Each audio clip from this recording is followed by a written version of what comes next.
એક કંપનીમાં બોસ દર મહિનાની 5મી તારીખના એના 300 માણસોના સ્ટાફ પાસેથી 1000 ઉઘરાવીને 3 લાખ જમા કરતા અને એમાં પોતાના તરફથી 3 લાખ ઉમેરીને 6 લાખની લોટરીનું ડ્રો કરતા। એમાં જેનું નામ નીકળતું એને 6 લાખ રૂપિયા બક્ષિસ રૂપે મળતા।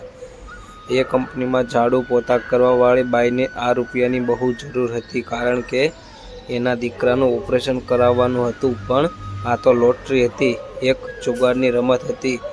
એને ન લાગે તો દેખીતી રીતે એને 1000નું નુકસાન થાય એમ હતું, છતાં એણે 1000 રૂપિયાનું જોખમ લીધું હતું અને ભગવાનને પ્રાર્થના કરતી હતી કે લોટરી એને જ લાગે। બોસને એની દયા આવતી હતી અને એ પણ ચાહતા હતા કે ઇનામ એને જ લાગે। એણે પોતાના નામની કાપલી પર પોતાના નામને બદલે બાઈનું નામ લખીને કાપલી બોક્સમાં નાખી દીધી અને મનોમન પ્રાર્થના કરી કે ઇનામ બાઈને જ લાગે।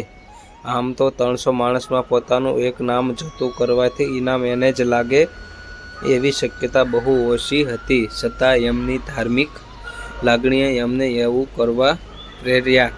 બધાની કાપલી એકઠી થયા બાદ લોટરી ડ્રોનો સમય આવી પહોંચ્યો। બોસે એક કાપલી કાઢી। કામવાળી અને બોસ અને તમામ સ્ટાફની ધડકન વધી ગઈ। હવે કોનું નામ નીકળશે એની આતુરતાથી સૌ રાહ જોઈ રહ્યા। એક જ પળમાં બોસે વિજેતાનું નામ ઘોષિત કર્યું અને જાણે ચમત્કાર થયો, એ નામ કામવાળી બાઈનું હતું। એની આંખમાં હરખના આંસુ છલકાઈ ગયા। બોસની આંખો પણ ભીની થઈ ગઈ।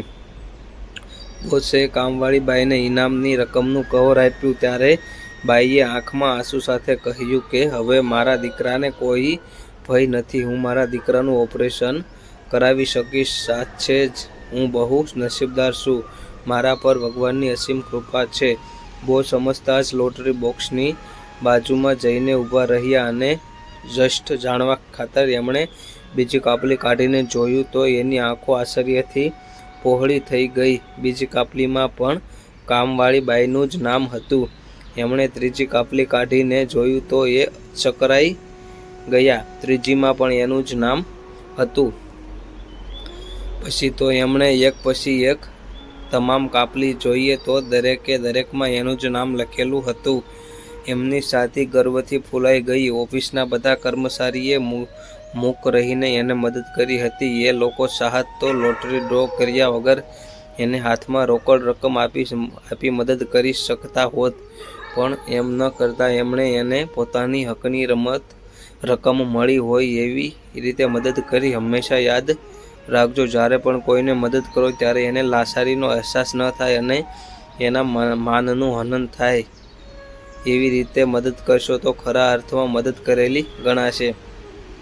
તો મિત્રો, તમને આ વિડીયો કેવો લાગે તો કોમેન્ટમાં જરૂર કરજો। ચેનલમાં નવા હોય તો ચેનલને સબસ્ક્રાઈબ કરજો। મળીએ પાછા નવા વિડીયોમાં, ત્યાં સુધી આવજો બધા।